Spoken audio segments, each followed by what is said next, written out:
Hello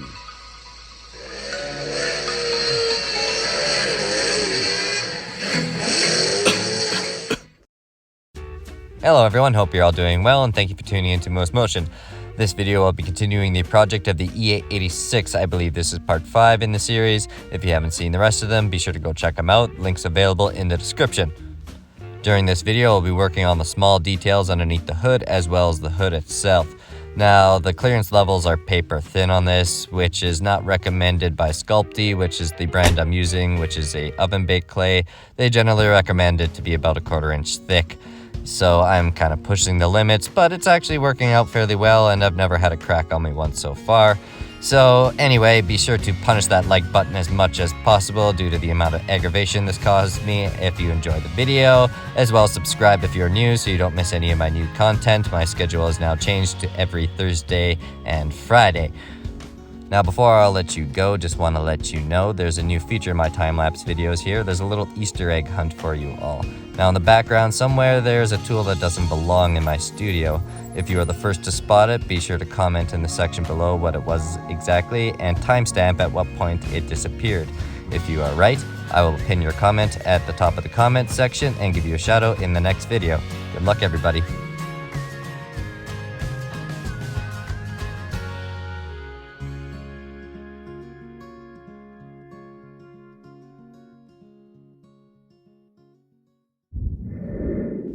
So during the test fitting, I figured it would be a good idea to slow things down just for a second so everyone can kind of see what kind of clearance levels we're dealing with. As you can see, well, there isn't any, which is fairly aggravating and is definitely posed a new challenge for me, and can already think of a few new ways I would do it differently for next time. So kind of looking forward to the next project car. So if you haven't already, subscribe if you're new, smash that like button and all that other self-promotion hoo-ha. You've been on YouTube, you know what it says.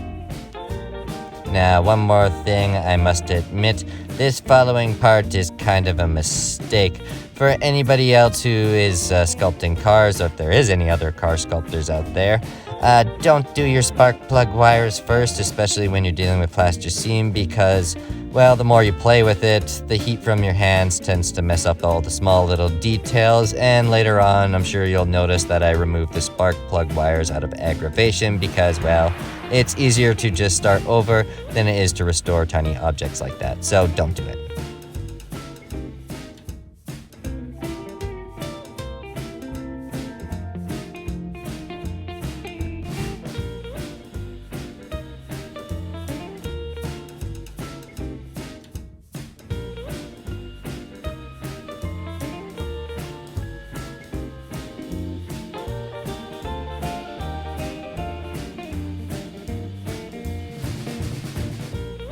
Now, another fault I should admit to you guys: do as I say, not as I do. I kind of ran out of modeling glue, unfortunately, during the process of this video, so I had to make a switch over to an epoxy base. It does work and does the trick, just the dry time takes a little bit longer than I would like, so if you see my hands kind of pausing periodically, it's more or less to make sure, yeah, like that. It's more or less just to make sure that the glue is actually set, because I don't want to break these tiny little things and then have a bunch of setbacks, because, well, there was a few, and it's not easy to do this stuff.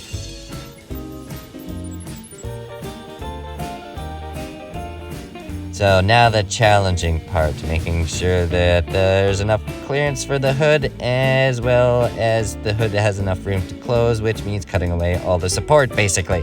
Is not very fun, but honestly, this sculpty stuff held up fairly well, so I would highly recommend it to any of you sculptors out there. Hey, psst. Did you find the disappearing object? I'll give you a hint. I got a sweet spot for it.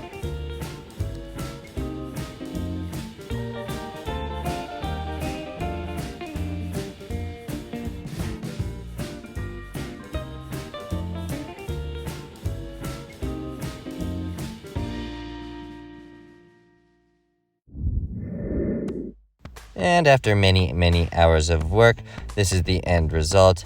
Obviously, it doesn't look too pretty yet. This is still a work in progress, obviously. Now, there's been a bit of a learning curve with this car. I've never done one with an enclosed front end with all functioning parts before, and has proved to be quite the challenge. I've been sculpting for many years, but I've never tried this. As you can see, there's not a whole lot of support left on that hood, unfortunately, which has proved to be quite the challenge. But luckily, we've pretty much wrapped up all the small little details underneath there, the strut towers, all the little bottles. The rad cap also proved to be a problem, but no detail too small. Anyway, be sure to tune in next week, where I'm hoping we have this thing pretty much finished. If not finished, I'm going to try my best to get this thing all under wraps, because in all honesty, I am getting a little tired of working on it. It's taking a little bit more than expected, but you know, I do honestly enjoy a good challenge, so this honestly has been kind of a lot of fun at the same time, as much as it's aggravated me.